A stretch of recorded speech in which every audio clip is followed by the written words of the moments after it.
جو روحانی سفر پہ چل رہا ہوتا ہے تو وہ اس کو یہ سمجھ نہیں آتی میں پڑھوں کیا, میں کون سا وظیفہ کروں. وہ کبھی کوئی سورت شروع کر دیتا ہے, کبھی کوئی آیت شروع کر دیتا ہے, کبھی کوئی اللہ کا اسم وہ شروع کر دیتا ہے. جو افراد چاہے مرد ہے چاہے عورت ہے جو روحانی سفر پہ چل رہے ہیں اور جن کو یہ سفر پہ چلنے کا شوق ہے, جو اس سفر کا آغاز کرنا چاہتے ہیں اور وہ یہ بات اگر سوچتے ہیں کہ ہمیں اس سفر پہ چل رہے ہیں, ہمارے پاس کامل مرشد نہیں ہے, کوئی بہتر رہنما نہیں ہے, تو ہم اس سفر میں کامیاب نہیں ہو سکتے, یا ہمیں اس سفر پہ چلنے کا فائدہ کوئی نہیں ہے, یا ہم ناکام ہو جائیں گے. اگر وہ ایسا سوچتا ہے تو ایسی بات نہیں ہے. ٹھیک ہے. اور بعض اوقات جو ہوتا ہے جو اس سفر پہ چل رہا ہوتا ہے نا, جو روحانی سفر پہ چل رہا ہوتا ہے تو وہ اس کو یہ سمجھ نہیں آتی میں پڑھوں کیا, میں کون سا وظیفہ کروں. وہ کبھی کوئی سورت شروع کر دیتا ہے, کبھی کوئی آیت شروع کر دیتا ہے, کبھی کوئی اللہ کا اسم وہ شروع کر دیتا ہے. اس کو نہیں سمجھ آتی کہ میں کیا پڑھوں, کتنا پڑھوں, کیسے پڑھوں, اور مجھے کس طرح کوئی مشاہدات ہوں گے, یا میں اس سفر میں کامیاب کیسے ہوں گا, یا میں کسی منزل تک کیسے پہنچوں گا, اس کو نہیں پتہ چلتا. ٹھیک ہے. یہ ایک سب سے بڑی غلطی یہ ہوتی ہے کہ وہ کچھ صورتیں پڑھ رہا ہے, کچھ آیتیں پڑھ رہا ہے, کچھ اللہ کے نام پڑھ رہا ہے, مطلب وہ سب مکس کر کے سب ملا کے وہ پڑھ رہا ہے, اور وہ اس کو کسی میں بھی چیز میں بھی کامیابی نہیں ہوتی. اس کو نہ کسی صورت میں کوئی مزہ ملتی ہے, نہ کسی آیت سے, نہ کسی اسم سے اس کو کامیابی نہیں ملتی. وہ 2 سال 3 سال 4 سال 5 سال بعد ڈسہارٹ ہوتا ہے, وہ دل برداشتہ ہو جاتا ہے اور وہ چھوڑتا ہے. وہ کہتا ہے کہ شاید یہ سفر میرے لیے ہے ہی نہیں, یا مجھے کامیابی نہیں مل رہی, یا مجھے کامل مرشد نہیں مل رہا. وہ یہ سمجھتا ہے, اور وہ یہ منزل پہ وہ چلنا ہی چھوڑ دیتا ہے. اس کو لگتا ہے کہ شاید مجھے کامیابی ہی نہیں مل رہی. ایسا نہیں ہے, ایسا بالکل نہیں ہے. ٹھیک. دیکھیں, جو بھی سالک جو روحانی سفر پہ چلتا ہے, یا جس کو اس سفر پہ چلنے کا شوق ہے اور وہ اس سفر کا آغاز کرنا چاہتا ہے, اس کا مقصد کیا ہے دیکھنا ہے. اس کا مقصد کیا ہے. اگر اس کا مقصد ہے کہ جنات میرے تابع ہو جائیں, موکلات میرے تابع ہو جائیں, ٹھیک ہے, یا اس کا کوئی اور ایسا مقصد ہے, اللہ کی مخلوق سے کوئی غرض کا مقصد ہے, ٹھیک ہے, تو اس سفر میں چلنے کا مقصد فوت ہو گیا.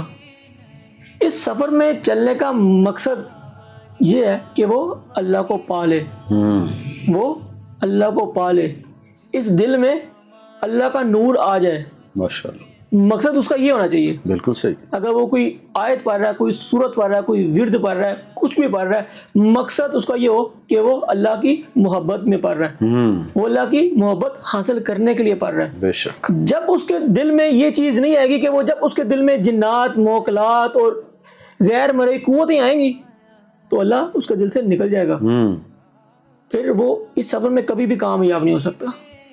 وہ ہمیشہ اس سفر میں منہور منت ہی رہے گا غیر مرئی قوتوں کے. بالکل صحیح. ایک تو یہ بات جی. اور اب وہ بندہ جو اس سفر میں چل رہا ہے اور اس کا مقصد ہے کہ وہ اللہ کی رضا کے لیے پڑھ رہا ہے, اللہ کی رضا حاصل کرنے کے لیے وہ اس سفر میں چل رہا ہے, تو میرا اس کو ایک مشورہ ہے, میں اس کو ایک مشورہ دیتا ہوں. جی. کامل مرشد مل جانا سونے پہ سہاگا ہے. بالکل. کامل مرشد کا مل جانا سونے پہ سہاگا ہے. بڑی مشکل سے ملتا ہے. کامل مرشد مل جاتا ہے لیکن سونے پہ سہاگا ہے. جو قیمتی چیز ہوتی ہے نا, قیمتی چیز, وہ بڑی مشکل سے ملتی ہے. اسی لیے تو اس کی قیمت زیادہ ہوتی ہے. جی. کہ وہ قیمتی ہے, نایاب ہے, انمول ہے. بالکل ٹھیک. اس لیے وہ مشکل سے ملتی ہے. کامل مرشد بھی انمول ہے. کامل مرشد بھی انمول ہے, لیکن اس سفر میں چلنے کے لیے کامل مرشد سونے پہ سہاگا ہے. جی. ٹھیک ہو گیا. اب کامل مرشد نہیں ہے لیکن شوق بڑا ہے, تجسس بڑا ہے کہ مشاہدات ہوں, شوق بڑا ہے, دل بہت کرتا ہے کہ اللہ کی محبت حاصل کر لیں, اللہ دل میں آ جائے, اللہ کا نور دل میں آ جائے. شوق بڑا ہے. جی. اور سمجھ نہیں آ رہی کہ کیا پڑھیں, راستہ نہیں مل رہا. یہ پڑھیں, کیا پڑھیں, کس طرح کریں. تو میں بتاتا ہوں ایک طریقہ آپ کو کہ محور کیا ہے. محور جی. اللہ کی محبت کو حاصل کرنا.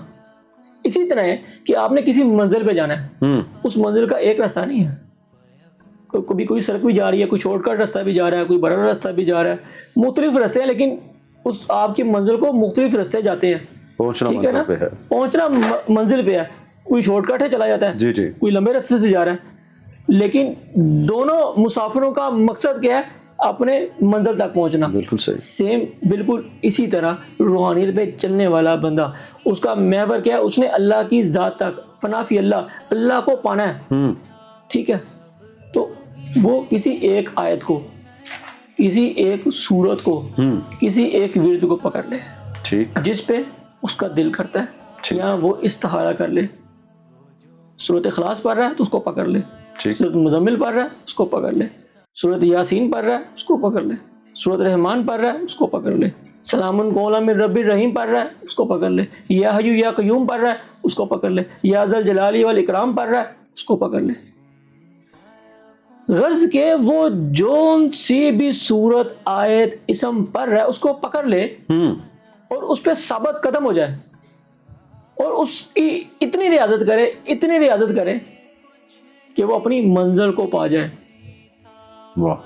اگر وہ کچھ دیر صورت پڑھ رہا ہے، کچھ دیر وہ آیت پڑھ رہا ہے، کچھ دیر وہ اسم پڑھ رہا ہے تو اپنی منزل کو نہیں پائے گا، وہ بھٹک جائے گا. بھٹکا ہوا ہے، وہ بھٹک جائے گا، بھٹکا ہوا راہی ہے، وہ بھٹک جائے گا. اس لیے ایک چیز پکڑے، ایک چیز، ایک راستہ پکڑ. اللہ کے کئی اللہ کے ولی ہیں جن کی ولایت سورۃ اخلاص پہ ہے. ماشاءاللہ. اللہ کے کئی ولی جن کی ولایت سورۃ مزمل پہ ہے. ماشاءاللہ. اس لیے اس سفر میں چلنے کے لیے جو سورۃ اخلاص ہے، وہ سورۃ مزمل ہے، یہ ایک بہت مؤثر صورتیں ہیں. اس سالک کی مدد کریں گی، اس سفر میں چلنے کی اس کی مدد کریں گی، روحانیت کے سفر پہ چلنے.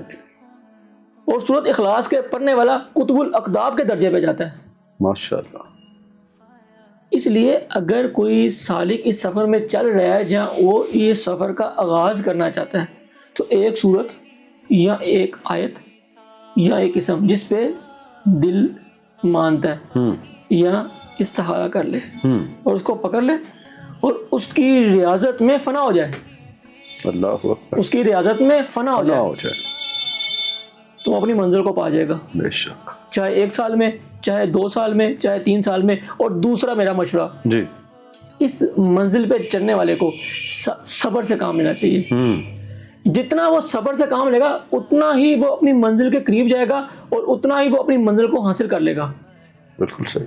جب وہ بے صبرہ ہوگا، مجھے کچھ مل نہیں رہا، مجھے کچھ مشاہدہ نہیں ہو رہا، تو وہ اپنی منزل سے دور ہو جائے گا. شیطان اس کو ورگلا دے گا. بالکل صحیح. اس منزل پہ جب کچھ چلتا ہے تو شیطان اس پہ بہت حملے کرتا ہے، اس کو ورگلا دیتا ہے. بالکل ٹھیک. اس لیے یہ خاص خیال رکھنا ہے کہ جون سی آیت، جون سی سورت، جون سا اسم پکڑنا ہے، اس کو پڑھنا ہے، اس میں فنا ہو جانا ہے اور صبر سے کام لینا ہے. یہ اس سفر میں چلنے کا راز ہے جو میں نے بتایا آپ کو.